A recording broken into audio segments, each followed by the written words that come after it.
Well, welcome, ladies and gentlemen, to this, your Leo May 2024 reading and forecast. Hi, I'm Nigel St. James, clairvoyant, and it's great to be with you. Thank you for having me in your home, and I really enjoy your company. Now, this month we're going to use a famous deck called the Thoth deck, which a lot of people are frightened of because they find it too complicated to read, or they're scared of what's going on, or they don't understand what's going on. Or because of the person behind it, by a guy, an Englishman by the name of Aleister Crowley. Lady Frida Harris, who met him in 1937. Now, she's an artist. She's the heroine. She's the real hero of this deck. She was married to a British politician, and they had plenty of money coming in. And what was supposed to be about a 6 months assignment to get the artwork done actually spread out for 5 years. And anyway, Frida Harris, as I say, is the real genius of this, and she's produced a work which is absolutely stunning in detail and content. And it's her artwork which is really the springboard from which we are now going to do this reading, and which is going to give you a great reading, by the way. Now, Crowley himself, about a year or so after the deck was, or the paintings were all finished, because the deck itself wasn't first published until about 1969, which would have been probably a good 40, maybe 20 years after his death.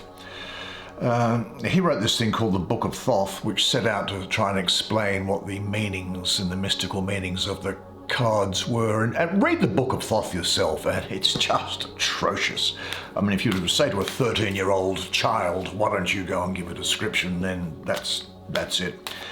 So this should be called the Frida Harris deck rather than Aleister Crowley's deck, in my humble opinion. So let's get 5 cards underway for you now, shall we?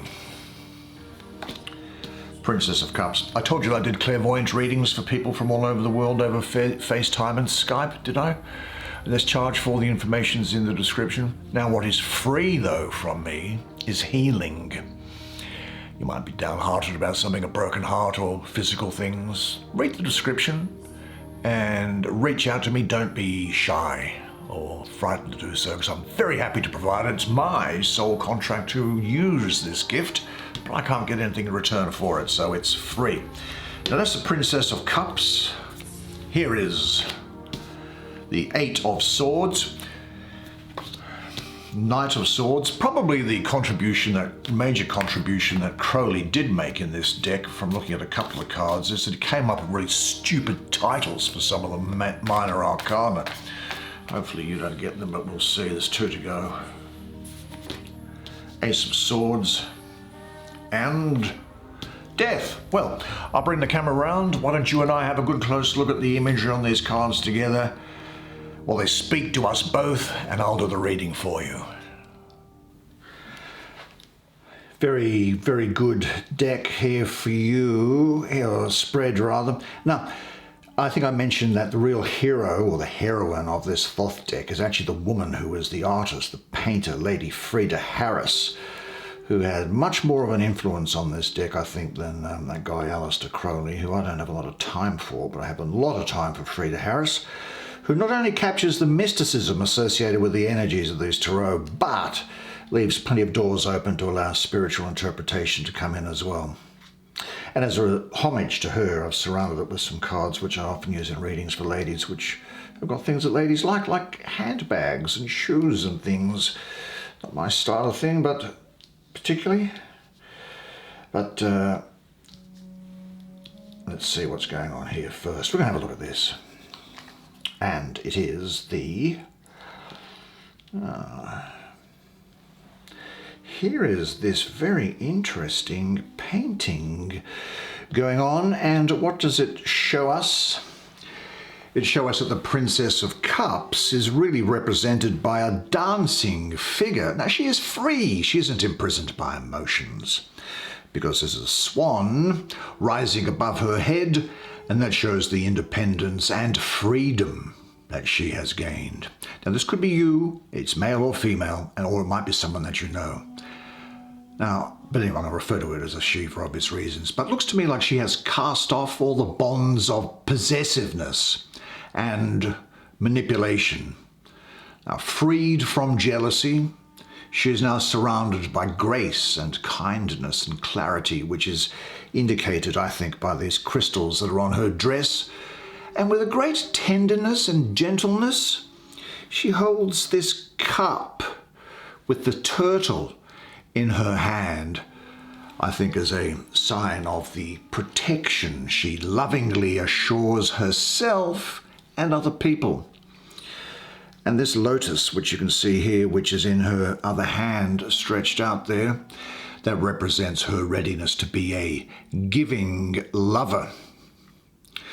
I also think the outstretched arm symbolizes the distance she has taken from herself, which makes it possible for her to love to, or for her love to unfold in its purest form, I would say.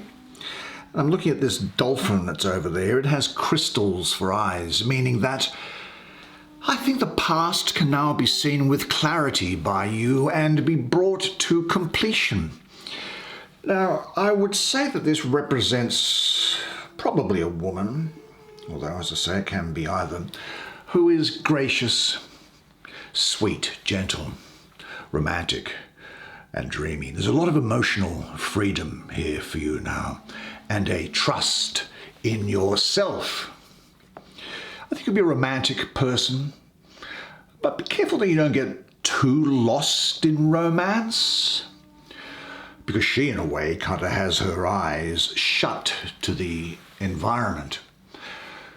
But you must now trust your feelings and perceptions, because the message coming through here is that you are on the right path. Now, is there anything else preventing you from being fully free? You now have the opportunity to let go of it as well. And imagine that you are surrounded by water and are dancing the dance of salvation and freedom with light flowing movements, and say to yourself, the more I love myself, the more I can share with others. Now, let's have a look at, there's a line of swords going down this way, and they are all linked, and this is linked to that in particular, and that overcomes this. You press on, and there's great change for you as a result, positive change. Let's have a look at this, which I think you'll find, well, that's an interesting sort of a card, isn't it? Interference, it's said. I'd actually say there's more something of a shortened type of force that's going on here. Two strong central swords are crossed by 6 crooked sabers. They're swords. I think you'll find yourself having to choose between two alternatives, which both seem to be good things. And I don't think you're going to come to a decision by really thinking about it, by using your mind. Now, you may have some doubt or fear of making the wrong choice, and those doubts will destroy your inner clarity. You may actually also at this time, before making this decision, lack some endurance, which you do need if you are to clarify that confusion that's going on in your mind, because you think that no matter where you turn, there's no satisfactory solution that seems to exist to something. And the more that you try to unravel the tangled ball of, what do you call that stuff, wool or yarn, the tighter the knot becomes. Well, the astrology gives us some insight into what is going on here, I think, because it is Jupiter ruling the first decan of Gemini, the 21st or 31st of May. Jupiter is the ruler of Sagittarius, and so it's diametric. It's in opposition to Gemini, Sagittarius.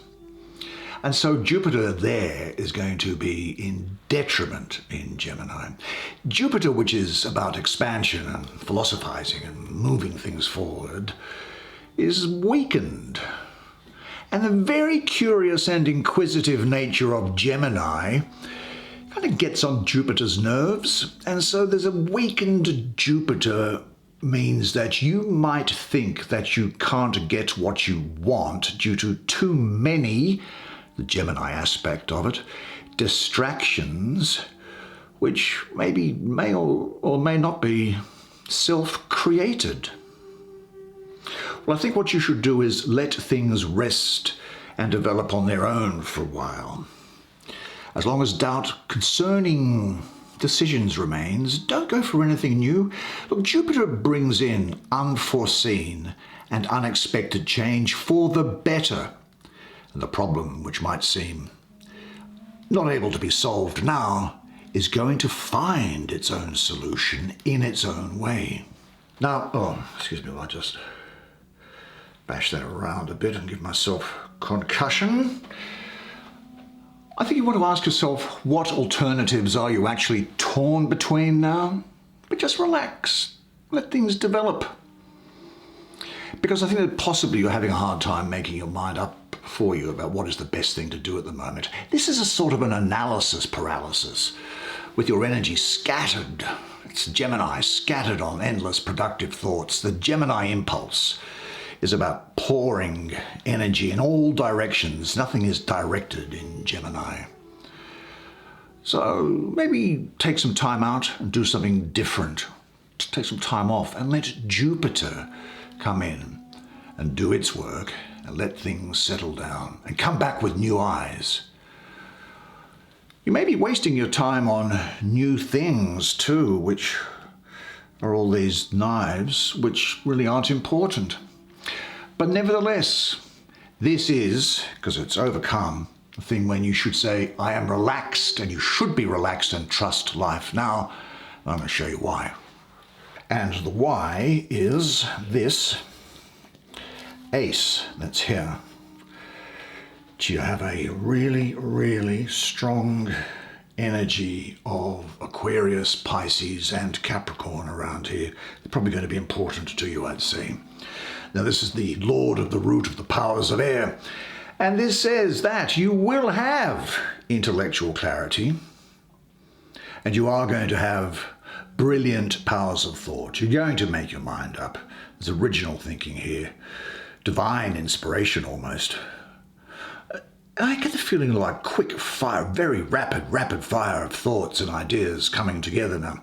Now, on the blade in this painting of this green sword is engraved the word in Greek which means will. Now, this is a symbol of creative energy, which is brought into being through your intellectual clarity, I think. Because you know that what you come up with when your mind is clear enables you to carry stuff on, pass it on to other people.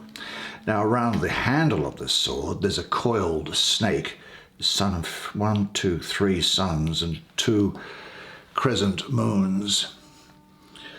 The unconscious, that is the moon, comes into the light, the sun, your symbol, your planet. And the snake, the symbol of transformation, shows that the unconscious energies are they're leaking into the conscious mind of you. And the energies that are released in this process will be able to be used by you to full effect. Now, I think that you will find yourself in a position of clarity, which is a really wonderful condition for your projects and undertakings. You will be able to recognize facts and call by name things which other people would probably want to prefer be kept swept under the carpet. Now, this brings about a great responsibility on your behalf. You will be brilliant at this time. Be sure not to express your insights heartlessly. But when you are fully in contact with love, use your sword without sparing yourself or others. I think what's coming about here is that you are now getting an insight, a new perspective on life that was previously unclear, so you can cut through to the heart of the matter. You have obtained a new vision, and you are going to pursue your opportunities, which draw upon your creative ability and your mental ability. You've got a new insight and inspiration. You've come out of the clouds of confusion and into clarities. It's blue skies. Forge ahead. That's what this energy is saying. So what supports, what hinders your clarity? Now remember, the truth which you speak has neither past nor future. It is, and that is all it needs to be.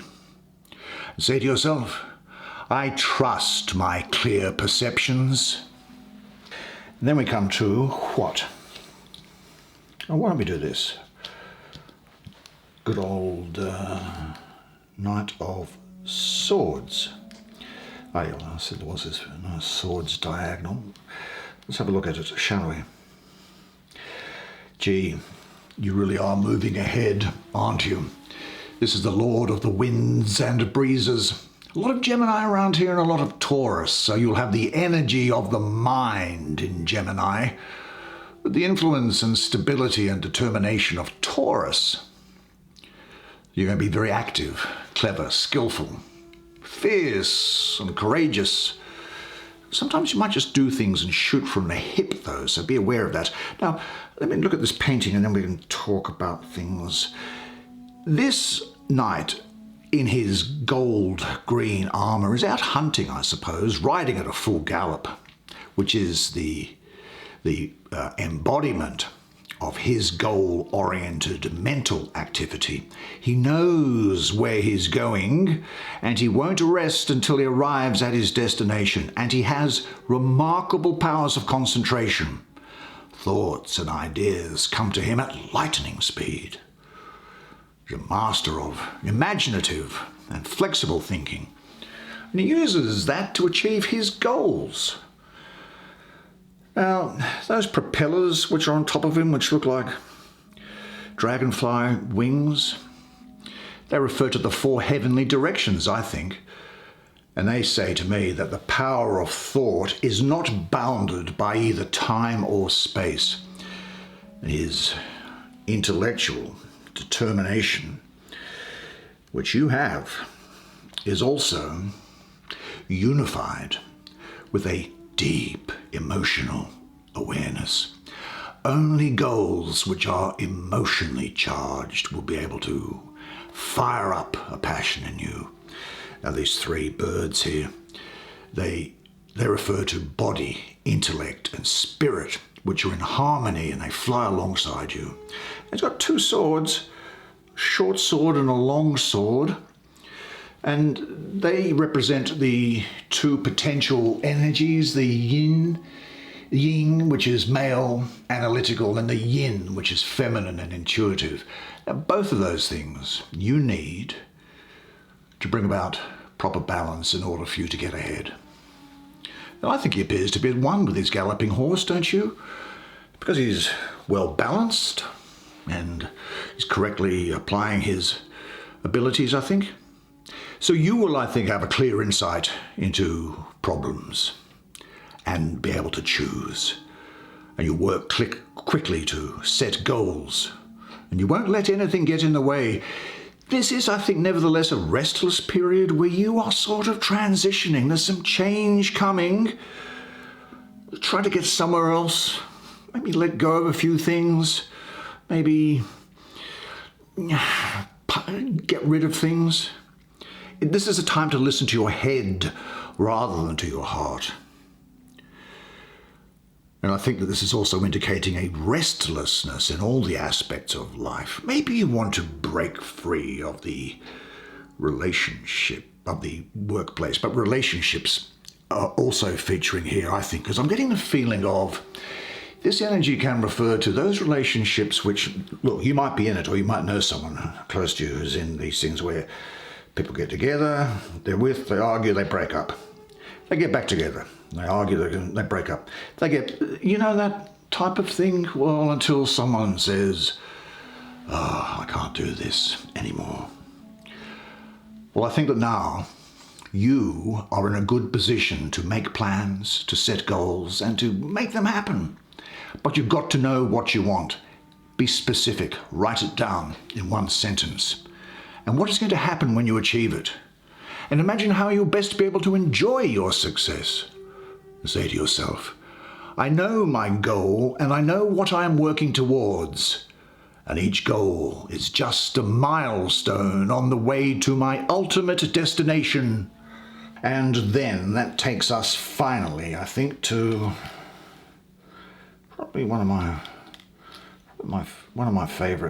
two favorite pictures and paintings in this deck, which is that of death. Now, the first thing I'll say is that death doesn't refer to a physical death of anybody, and certainly not you. Here we have Scorpio ruled by Mars. Mars, the planet of fiery energy here in its lowest form, which is necessary to provide the impulse to change. Now, this is speaking to me of death and resurrection, transformation, becoming free of old ensnarements, old ropes holding you down, endings, letting go of emotional attachments. It's almost like the end of an era almost, or it's a cycle transformation going on here. I think old relationships are demanding to be disintegrated. Now, this process may be bound together with painful experiences.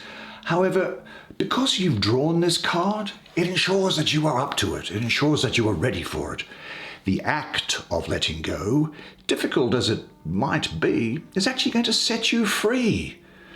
Now, death shows two faces, doesn't it? One destroying and tearing down, and the other freeing you from old bonds which have become confining and preventing your life from blooming. Now, which of those two aspects are appropriate to you depends on your attitude, I guess.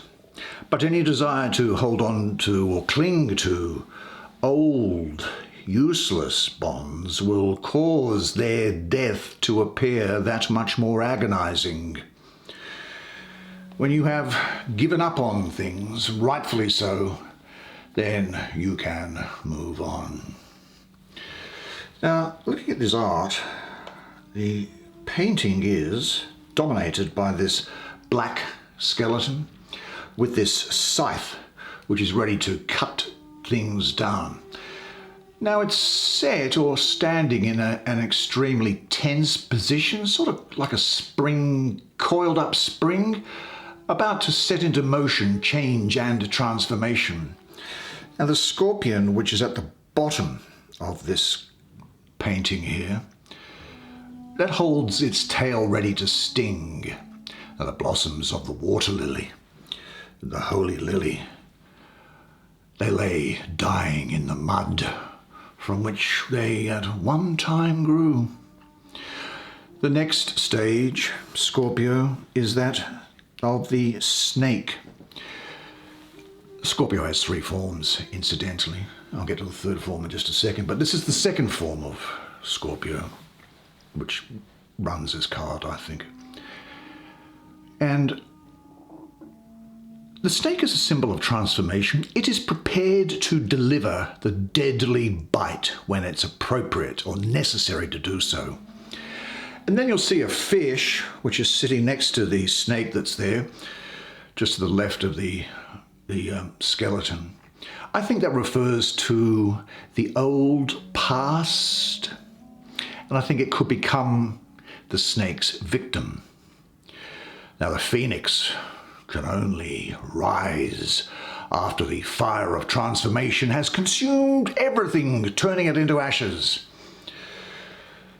Now, the eagle, which is up here, is the final stage of Scorpio, and it is unfolding its wings and it is rising. Now, the skeleton is wearing, oh, look at this hat. That's a funeral head covering used in ancient Egypt. And I think that this is a reference to the necessity of carrying old ideas and concepts in a funeral procession to their grave now and burying them. Because old cords and bonds must be cut, and the imprisoned souls are liberated from their bonds. Now, something in your life is disintegrating. Something in your life is dying. Whether it's a structure you have created, a pattern or a habit or a way of thinking about yourself or the world. And this is necessary for new beginnings, transformation, for growth in your life. And this could also mean that you need to face your darkest fears, but you do know the old saying that the darkest hour is that just before the dawn. And of course, in order to grow and abandon the old, death is your protection against stagnation. You are forced to leave behind that which you have outgrown. You're getting rid of the old so that the sunlight can come in. It's about facing fears and breaking limits. And this transformation means that you must cut away those things, and maybe even those people that you have outgrown. I know it sounds sad, but it's necessary because we do grow, and sometimes people and things need to be let go so that you can live your soul purpose. Well, what a fantastic set of cards for you. But I would say this, though, in relation to this death before I leave it, is that I think that you are really now ready to make the necessary changes in your life and accept any of the pain and aggravation that may come with the loss of the old. And maybe ask yourself, to what outdated relationships or situations are you clinging? Say this to yourself. I let go of people and situations with ease and dignity. Every ending heralds the new beginning. I now say yes to death and yes to myself. What a great job. Well done. I think you'll agree with me that this deck, when looked at properly the way that we have just done now, has an enormous amount to offer, and the artwork is just genius and brilliant, and that accounts for why it has lasted as long as it has. Anyway, unless I see you privately for a clairvoyant reading or a healing, then I'll see you again next month. And until then, remember one thing, and it is this, that you are a legend, and I look forward to seeing you again next month. And until then, it's bye for now.